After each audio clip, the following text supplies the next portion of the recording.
Hi, my name is Khleif, and I'm the host of the Lifetime Cash Flow Through Real Estate Investing podcast. And every week I interview multifamily rock stars, and we talk about how they've built incredible wealth for themselves and their families through multifamily properties. So hit the like and subscribe buttons to get notified every Monday when a new episode comes out. Let's get to it. Welcome to another edition of How to Build Lifetime Cash Flow Through Real Estate Investing. I'm Khleif, and I'm thrilled you're here. And I know you're going to get tremendous value from my friend that I'm interviewing today. His name is Gary Lipsky, and Gary is the president of Break a Day Capital. And he's in 30 days, he'll be in almost 200 million in assets under management. And he hosts a podcast, which I was on recently. It's called Real Estate Asset Management. And so let's have some fun today, brother. Good to see you, man. Absolutely. Appreciate it. I've been a longtime listener of this podcast, so I'm excited to be on.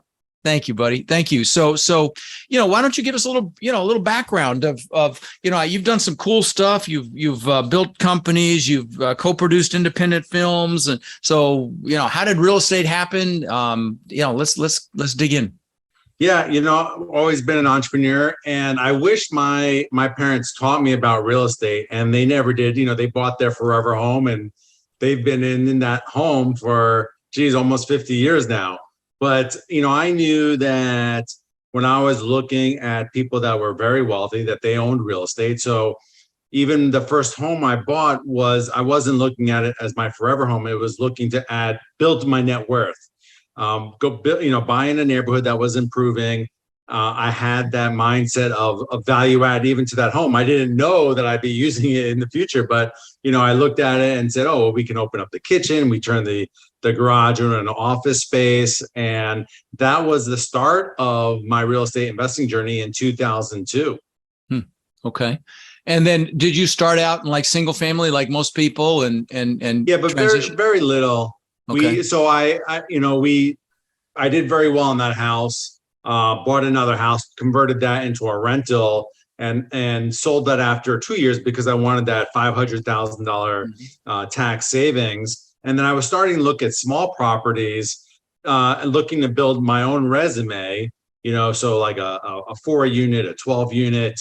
But then, I started, learning more and more about multifamily.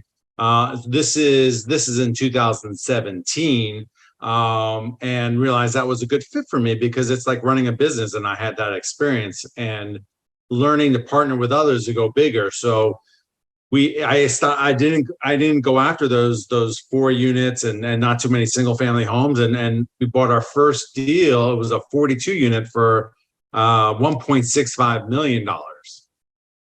Well, I wish you still had that. We had that. We had that pricing now, and who knows with what's coming? Anything's possible. But yeah, love it. Where was that? That was in Tucson, Arizona. Tucson. Okay. Yeah. Wow. So let me ask you this. I have a lot of listeners on my show that are aspiring multifamily investors. They know where they want to do it. They know they want to take action, out of fear or whatever. They haven't done it yet. What might you tell those people? Partner with others, because you could, hey, this is what I'm seeing. Are you seeing the same thing? You might have different skill sets. You can leverage each other and feel more confident in that.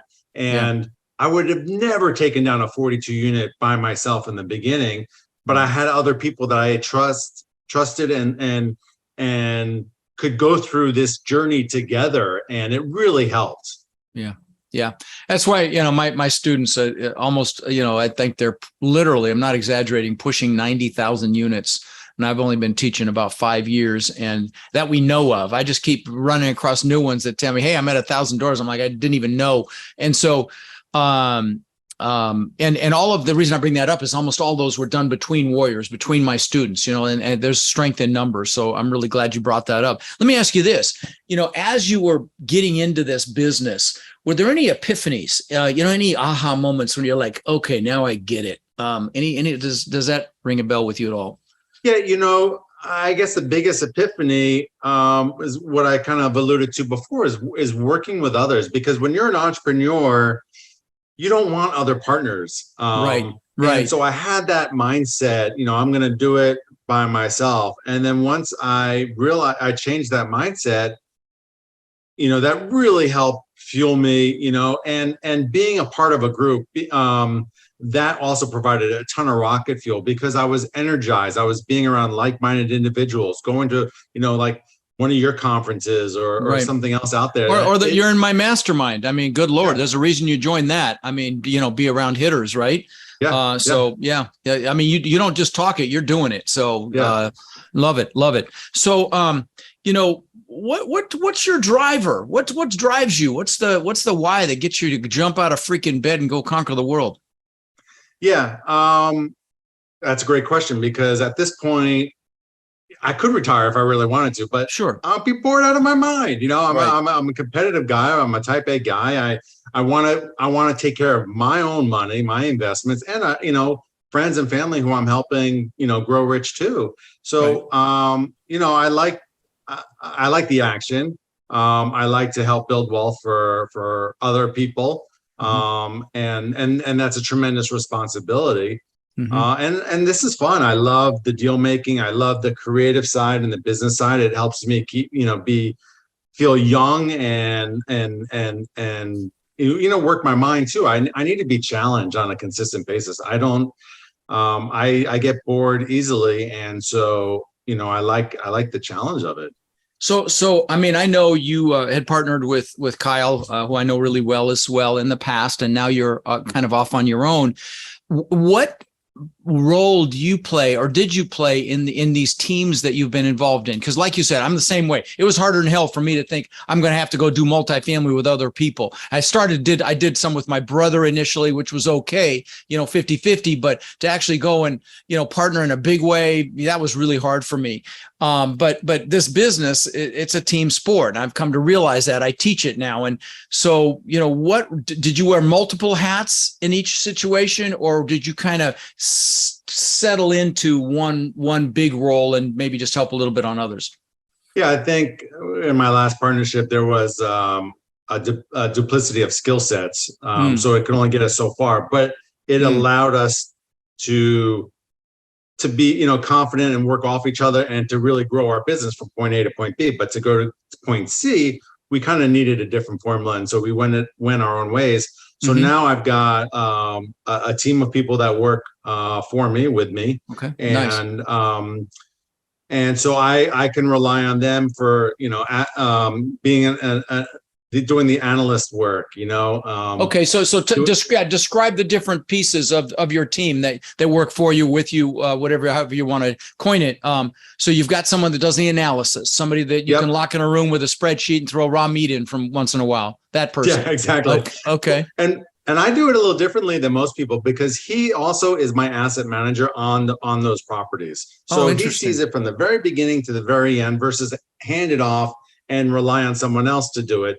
He's got the same skills and he knows the numbers better than anyone. So I like that kind of continually take it from there. I also have an executive assistant / operations person. So she handles all the paperwork for the investors, any research, some social media. So she's kind of like a Swiss Army knife, but handles a lot of this, like the small tasks that I could pass on.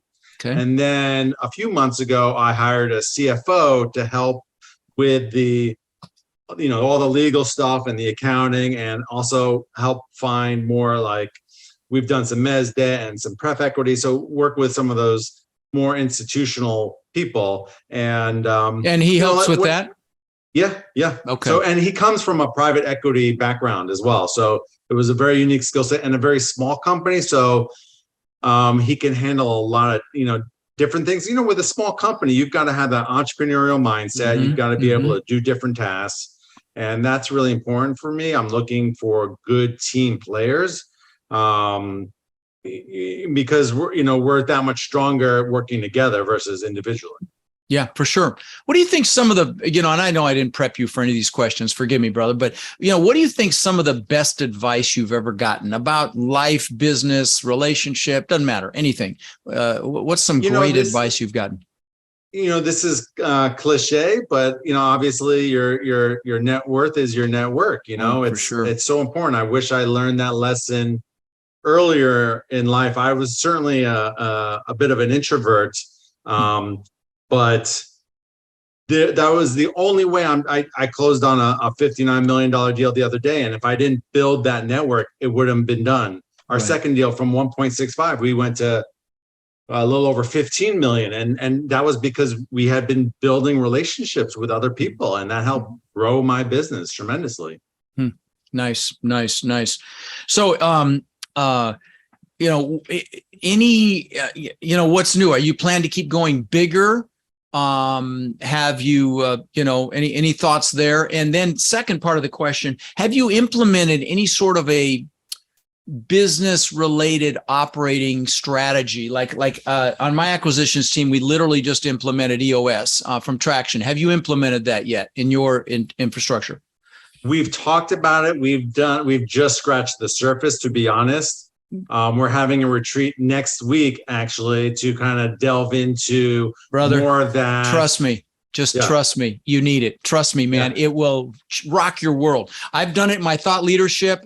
And, I had 850 people in Denver 3 weeks ago, which in my space is pretty unusual right now, with the COVID scares still kind of lingering and everything. And this is the reason. And so we just implemented my acquisitions team. We literally just had our leadership meeting yesterday, and came up with our 5-year goal, 3-year goal, 1 year, look, and our 90-day goals. And it's just like, oh my God, we've got so much clarity now. So I'd highly encourage you to have your team read that and use it, because it'll blow your mind how effective it is. In fact, most of the people in the mastermind use EOS. And you want to hear something funny? My first interview was with a guy named Albert Barras. He owns McKinley Corporation, okay? And he's a billionaire with a B. And his company's referenced in this book, which is really kind of cool. And I tell the story about him because, we invited him to one of the Sarasota masterminds. We've got another one coming up in Sarasota. I'm going to have to invite him again because he didn't make it that last time. But Camille, my assistant at the time, called his assistant and said, yeah, we're going to fly him down first class. We'll put him up at the Ritz-Carlton. And she's like, oh, no. He'll take his own jet down. It was kind of like, oh, yeah, baby. Anyway, but it's in that book. So do you have any favorite quotes or people that really inspire you, that you lean on when you hit those inevitable speed bumps and get your nose bloodied or whatever? Anything come to mind with that statement? There's not one particular quote. There's not one particular person. There's a lot of different things out there that have influenced me. Friends, how they look at life, the joy they have and balance. And so everyone within my circle brings something to the table. And I like to think that I bring something too. So of course, I learn something from everyone. Nice.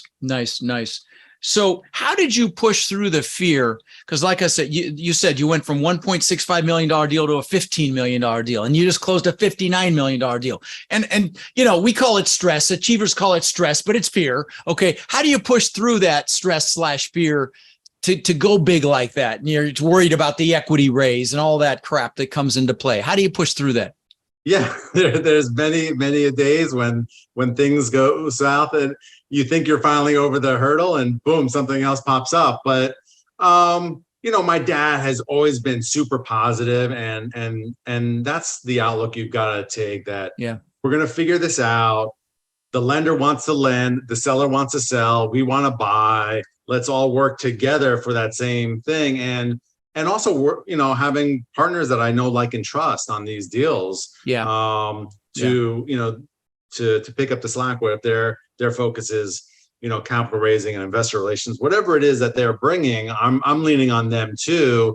That gives me confidence. Having a group like your mastermind that if I don't know the answer to, and I don't, there's plenty of things I don't know the answer to, I know I can rely on other people that have encountered it or know someone that has gone through that issue, and that they can be a good resource to me. So that's invaluable. Yeah. Love it.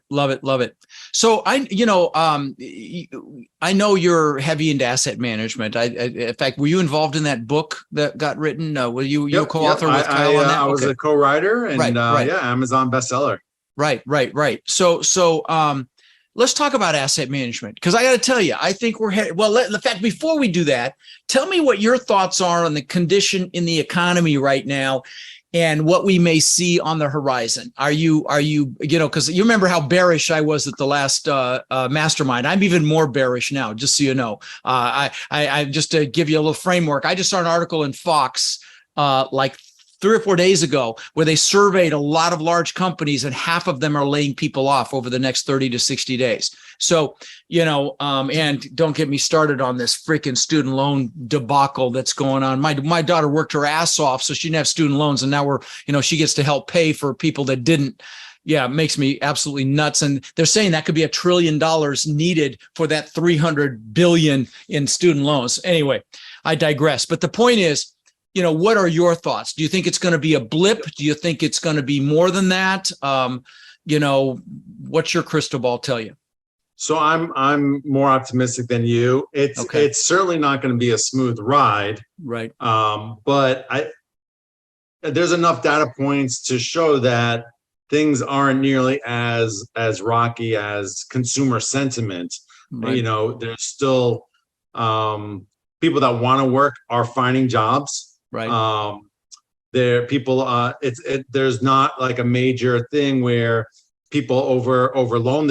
I think most people have over 65% of equity in their home, which is tremendous. Right. Certainly, borrowing has gone up of late, but there's still tremendous amount of savings that people have.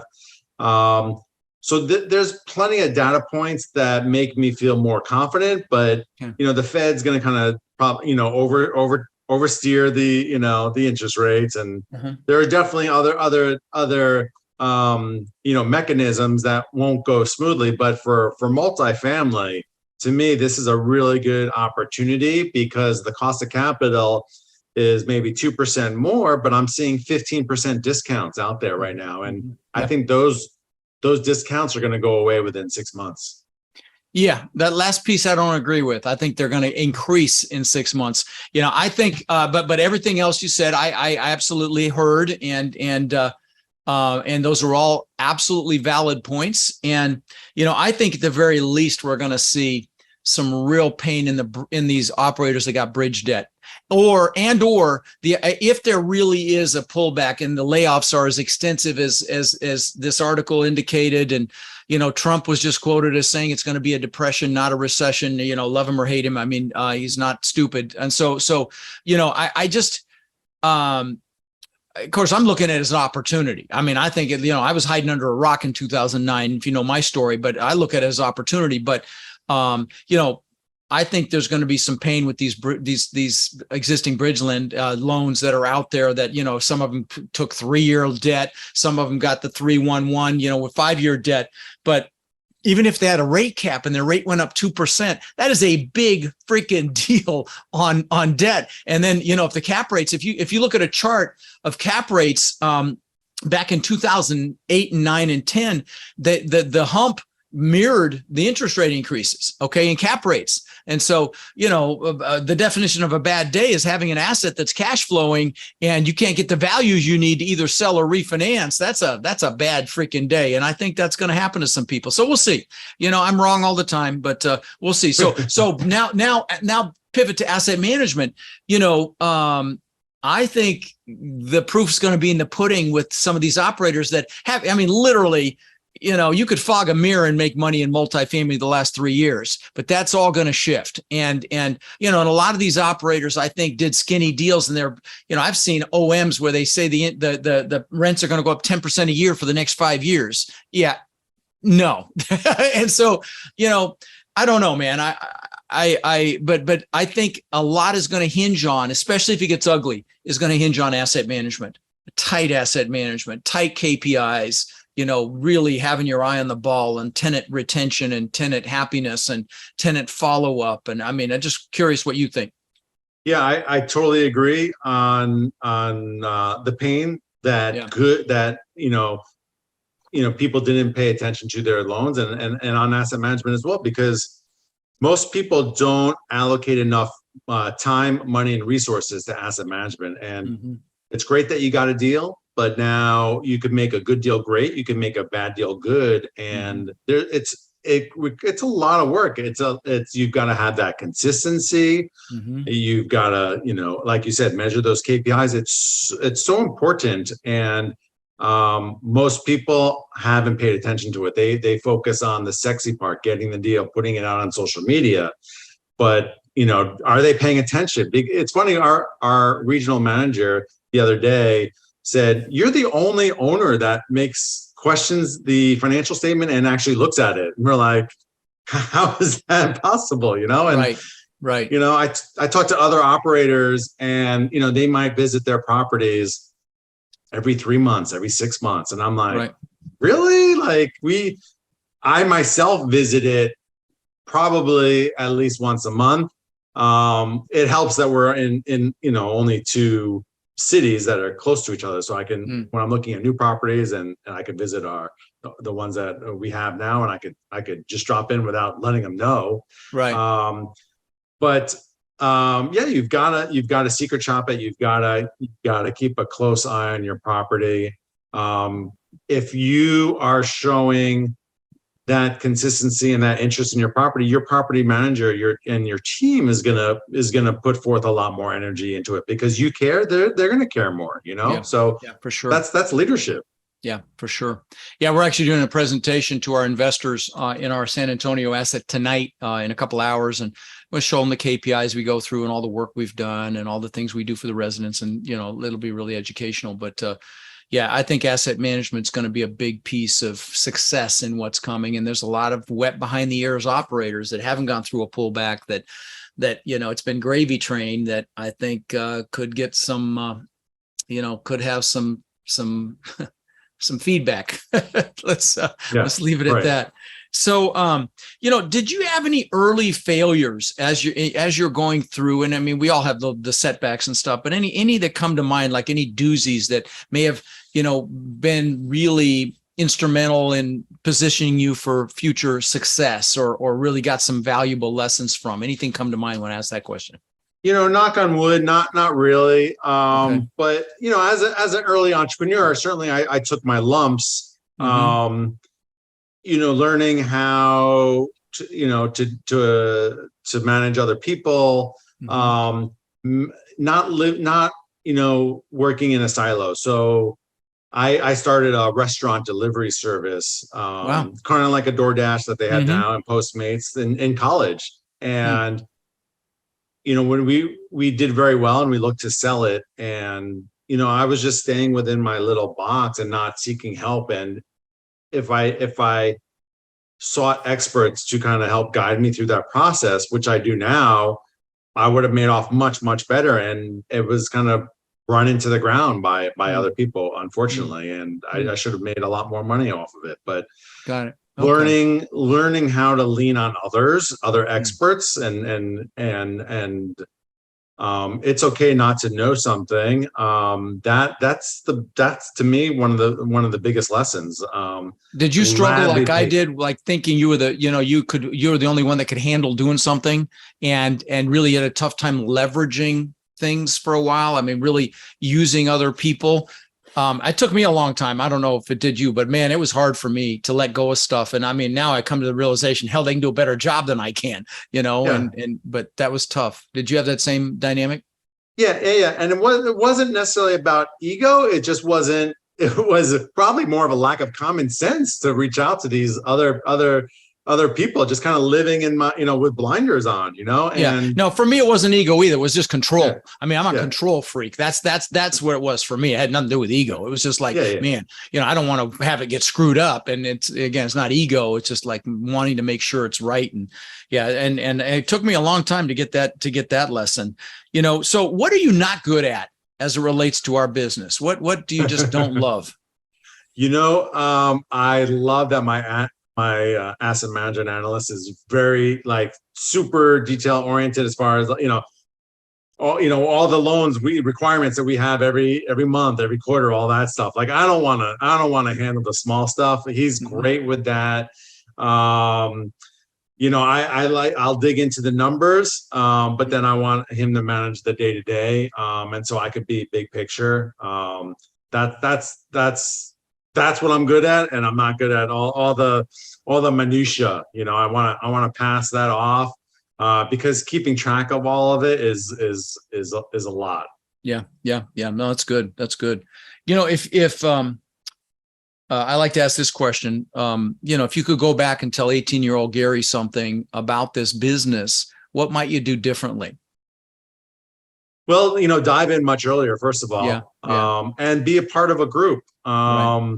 Because once I became a part of that group, it was, rocket fuel. It Right. skyrocketed my business. So instead of and there wasn't, when I was younger, there just wasn't that much information like now. There's so much free information out there. Yeah, well, everybody's a coach now too. It's like that'll all fall out in what's coming here. I promise you. But yeah, it's kind of comical. Somebody buys one property and they're a coach now. But and there's some really good ones out there for sure. But yeah. So. If is there a particular book that you gift more than others? I mean, yours, I'm sure, of course, your asset management book. By the way, his asset management book's really good. What's it titled? Best in Class. Best in Class. I found it. Yeah. Oh, there it is right there. Okay. Best in Class. There you go. Yeah. So I recommend you get that. So what do you think is the superpower that you have that has served you the most in this business? You kind of danced around a little bit. Do you think it's the entrepreneurial experience, or what do you think it is? Yeah, I think that entrepreneurial skill set of being able to problem solve, figure out the highest level. What do I need to do? What other partners do I need? How do I push a deal forward? Because getting a deal done, particularly now, is harder than ever. And certainly we've had plenty of obstacles, but we've still been able to close on those deals, whether we're buying or selling, because we're solutions oriented. You got to take the emotion out. You've got to work with other people. So I think that entrepreneurial skill set and that hunger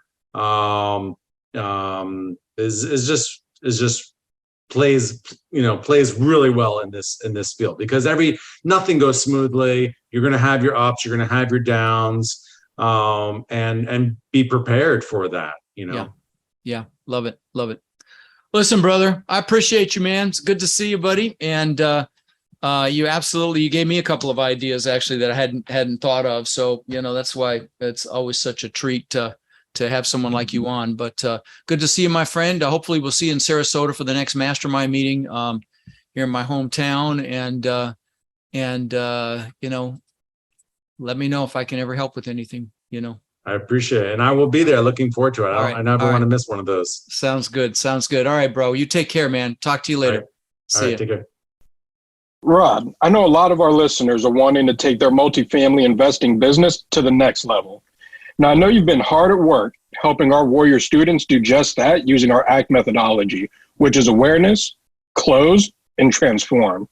Can you explain to the listeners how they can get our help? You bet. Guys, we've been going nonstop for 3 years, building an amazing community of like-minded people. And our coaching students, which we call our Warriors, have had extraordinary results. They've purchased thousands and thousands of units. And last year we did over 1,000 units with our students. And we're looking to grow this group and take it to the next level.